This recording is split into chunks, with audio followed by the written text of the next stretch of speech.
Good day, students. And now let us continue with the Young's double slit experiment. First thing is, what is necessary to carry out this experiment, that we will see.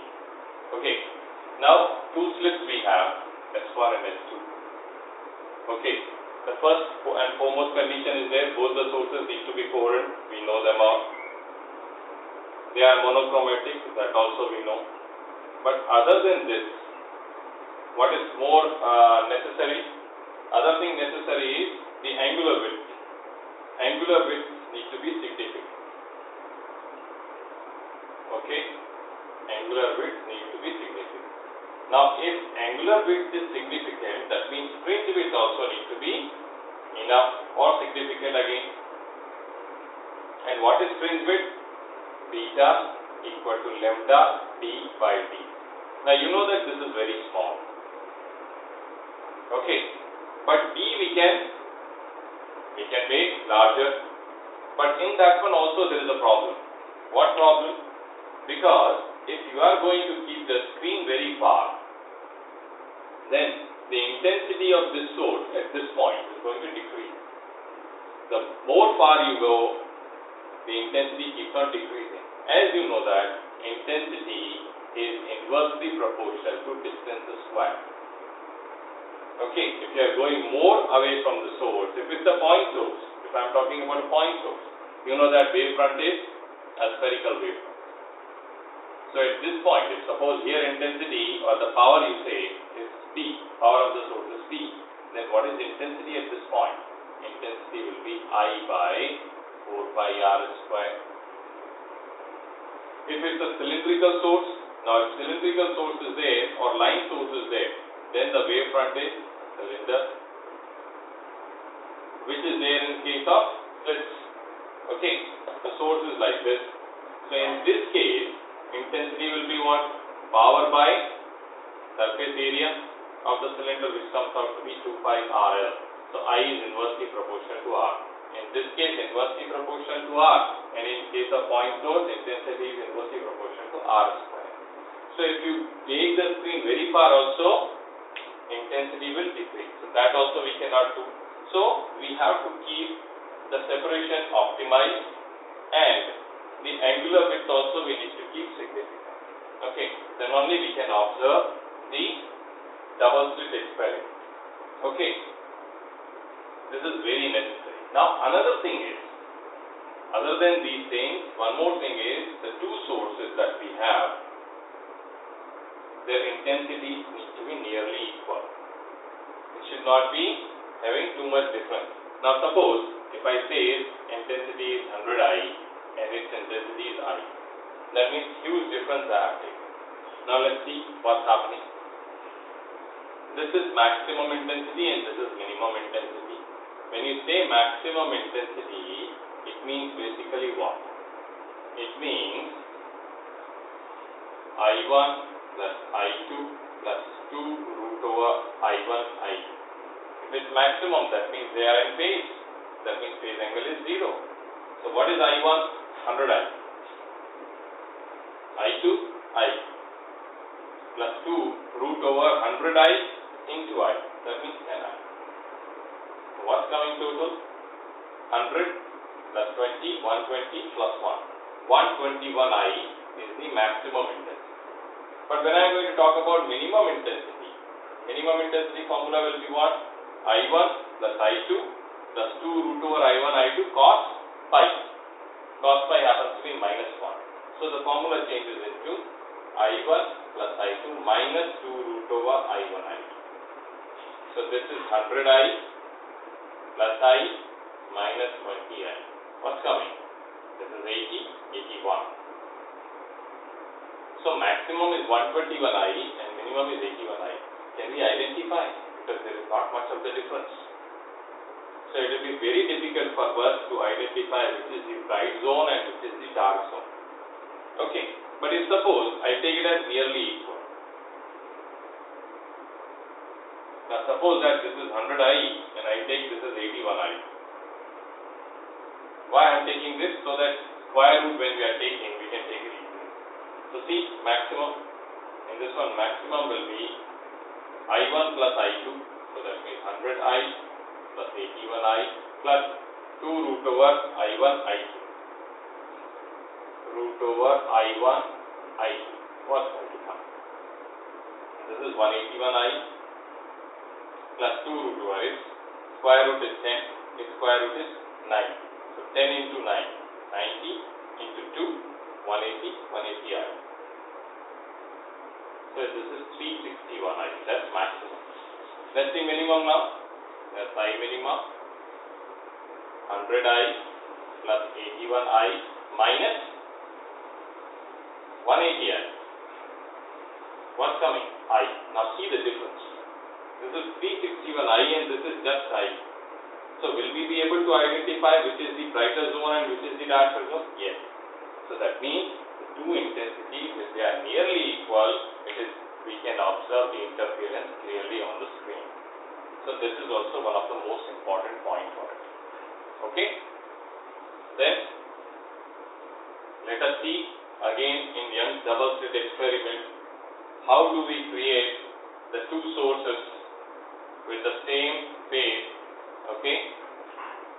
So same source, here is one source. Then what we do is this source we are going to keep as the focus of this lens. Rays goes like this and after that they become parallel. And here we are going to keep the slits. Okay. This is source S1 and this is source S2. And this is the source. And on the screen, as usual, we are going to get over here zero path difference. Why? Because both are having zero phase difference here. Both are in same phase. Why? Because the wave traveling from this source is traveling the same distance to reach S2 and same distance to reach S1 also.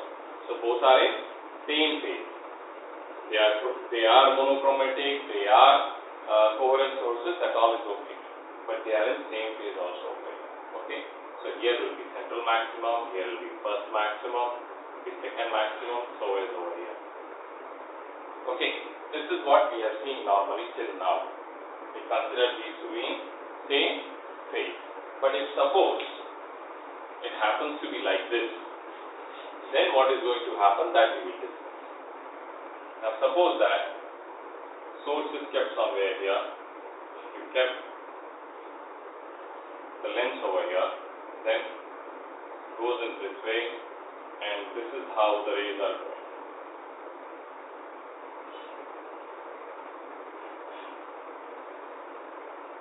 Both are parallel. Okay.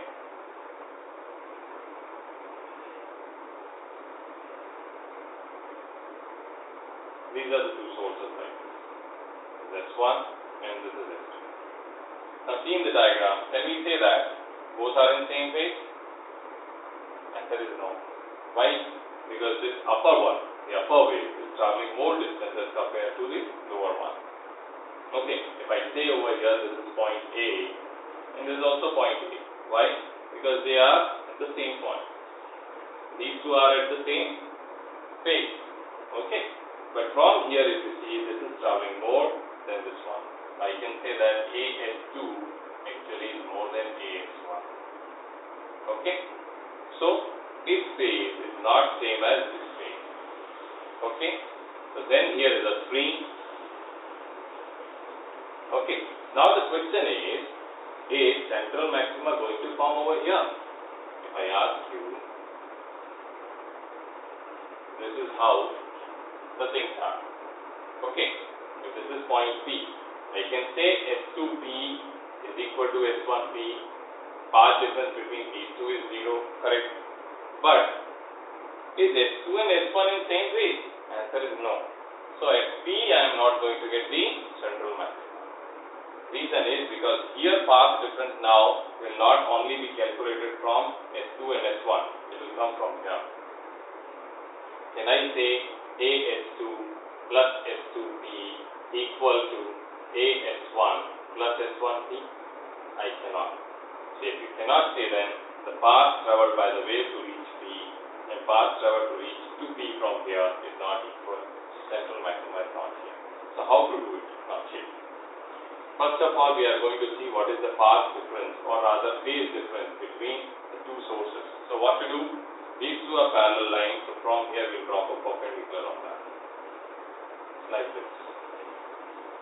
Okay, from here we will be knowing how much is the path difference between AS2 and AS1.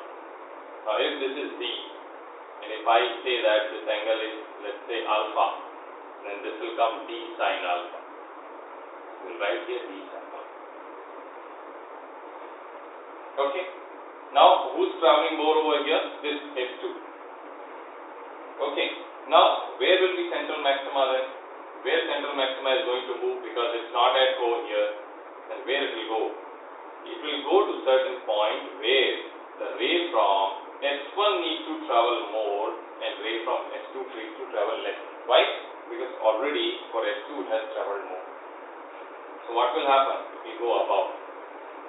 It will go upper zone.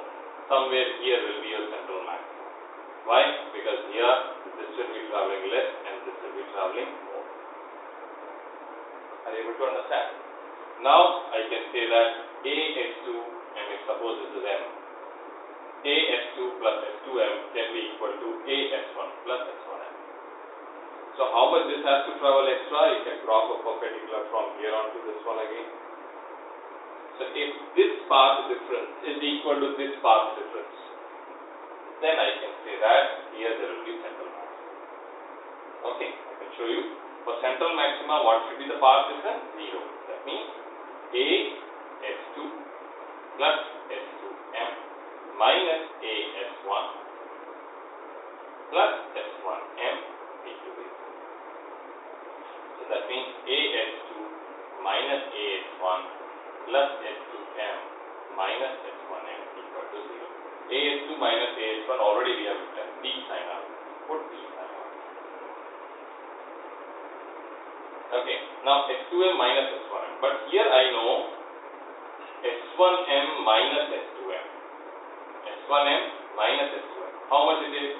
If I say this angle over here is theta, as you normally used to take this angle as theta, then I can say this is D sine. Correct or not? It will be D sine. So S2M minus S1M, what I will write? Minus D sine. Put here minus D sine equal to 0. So what we are getting? D sine alpha equal to D sine theta. This gets cancelled. Means alpha needs to be equal to theta. So for central maximum, whatever is angle over here, this alpha will be equal to this theta. So we can identify this angle with this, and we can find the position of central maxima also. This is central maxima, remember. This is y.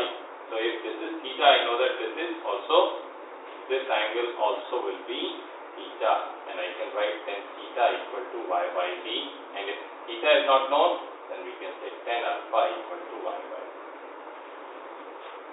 Okay, and this one is called what? Inclined incidence or oblique incidence. Okay, this is oblique incidence.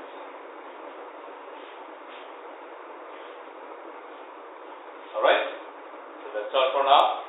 We will have